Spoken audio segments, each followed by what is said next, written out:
bounty on my head. They want the whitest boy dead, but they all know that I got the lead. I only have one nerve left. My face is all distressed. I've been drinking whiskey and smoking hella dope. I'm a hillbilly. So attorney David Mour thinks deer hunters are white supremacists, Nazis, racist.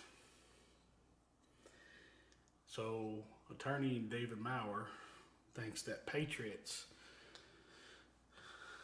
are Nazis and racists. So attorney David Mour thinks that if you fought for your country and you took an oath to uphold the Constitution of the United States of America and you call yourself a patriot, you're a racist. So attorney David Mour feels that if you stand up for what you believe in and you exercise your constitutional rights, you're a racist. But he can make racist comments and racist allegations against people in a public forum, on a public street, in a public parking lot, and not be held accountable for what he says. Mour Bassett promotes him, instigates it. In this video you're getting ready to watch, you're going to see what I'm talking about. There's two separate incidents. There's one where he's standing in front of a group of militia members who are providing security, as they said, for a event downtown. Wasn't there. Don't know why they were there. Just have to go off what they say. In the first video, you'll see him basically standing in front of them, waving a $100 bill, calling them racist, asking to see a swastika tattoo. You'll see him engage in conversation with Tara and them poke and make fun of the guys and talk crap about them. The second video, you'll see a press conference that David held for the pepper spray incident at the courthouse several weeks ago, where a young man was trying to gain entry to the courthouse. In his words, he was trying to go to the restroom. I wasn't there. I can't say what he was actually trying to do because I wasn't there. But in that video, you'll hear the constant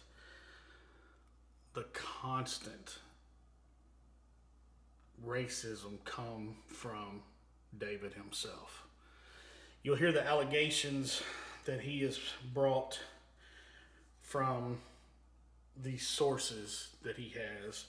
Supposedly, he handed out, I have to go back and watch the video, he handed out pamphlets, a bunch of papers to the people that were there that allegedly had all these copies of open records requests and stuff sent to several different law enforcement agencies.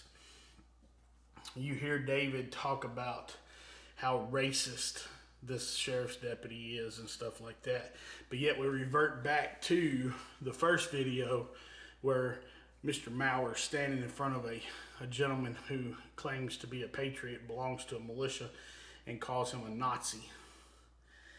And then he refers to deer hunters.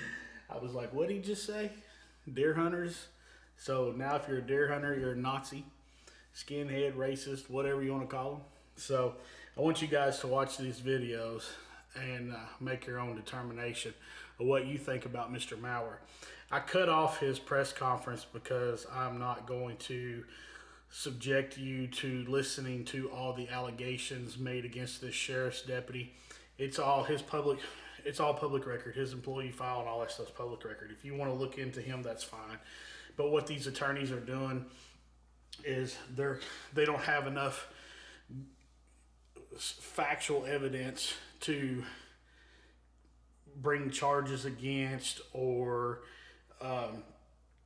seek compensation for their clients. So what they're doing is they're putting all this information, this massive amounts of information out, and hope that you form your own opinion that falls within their purview as far as what they want out of it. So I want you to think about this. When you're watching this press conference, go back and look at WDRB, Wave 3, WHAS 11, WOKY. Look at all those. How many of them played that news conference? How many was invited? Ask the Courier-Journal if they were invited. I see several live streams about it, but I didn't see any of the major news media. Now, maybe they were there. I don't know, but I've never seen them report on it. So, we'll see. Anyway, you form your own opinion. That's what we're here about, facts. I'm bringing the facts to you. You look at it, you form your own opinion, but these are the facts. From Tara Bassett, both of these videos are from Tara's live stream. So, you form your own opinion. Y'all have a good one. This is my final offer. Anybody with a Nazi tattoo, I'll give him $100. Swastika tattoo. You got $100? I'll give you $100 to let me take a picture of it. $100 for a Nazi swastika. Anybody. You don't even really want to be here, bro. $100. You Will you guys got to be a can't be permanent mark. Dave, You like to call Dave, duty there. Dave, Dave Howard. Hey, you guys be here September 5th. So if I draw a Nazi swastika on my arm, will you give me the $100? No, you don't count because you're not a, what should I call them? You're not a deer hunter. I wanted my $3.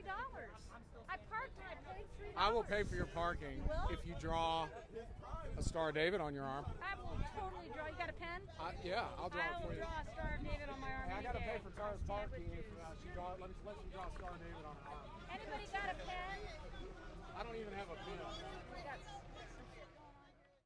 You're up.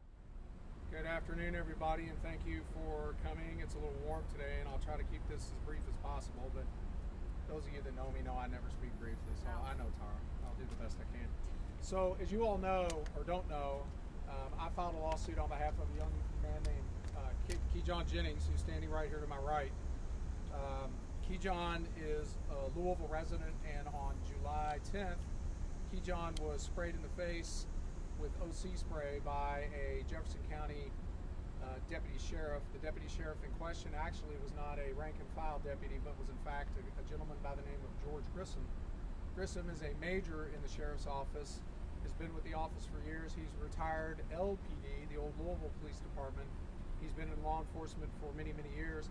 He's one of the, I guess, third highest ranking members of the Sheriff's Department. His actual title or his job description and responsibilities, he's head of security for both of the courthouses, the Hall of Justice and the Judicial Center. And on that day in question, if you've seen the video, which was taken, cell phone video, it shows Keyjon, he came up to the doors, wanted to use the restroom. As everyone knows, after 4 o'clock, the doors are chain locked. They can open about that much. He had a brief encounter with one of the deputies who walked back inside. A few minutes, maybe a minute later, the deputy came back out, pushed the door open enough to spray through and sprayed him in the face with OC spray, which is pepper spray, which in my opinion under Kentucky law is a felony assault of this young man. Pepper spray can do a lot of damage, and it did do a lot of damage to this kid. Following up to that, it's been my position for a long time that there are members, and I'm not going to say large numbers of members, but I believe there are members of local law enforcement that perhaps are in these patriot groups, these 3%er groups, these online, Take Back Louisville, whatever you want to call it, that may have some views on race relations that we would not want in our community. In fact, I made an open records request back in, I believe it was in early August, and I made an open records request on one particular deputy, and I made the request of the Shively Police Department and the Sheriff's Office, and I'll explain why.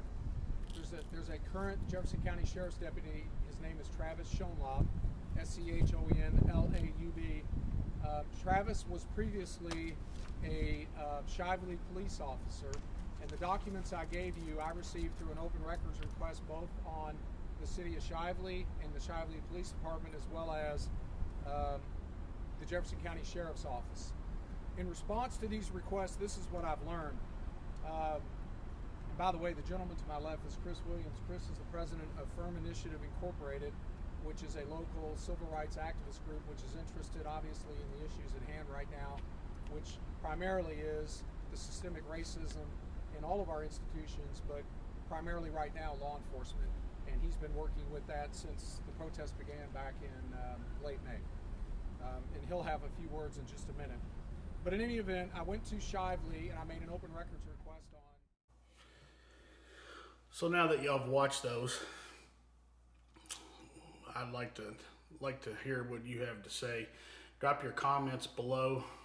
Don't forget to like the like the video and subscribe to the channel and share it. Please share it, because the only way the truth's going to get out there and how we're going to actually be able to hold these people accountable is by doing just that, spreading the facts, not fiction, facts. So for a safer America, keep coming back, like, comment, and subscribe. Y'all have a blessed day.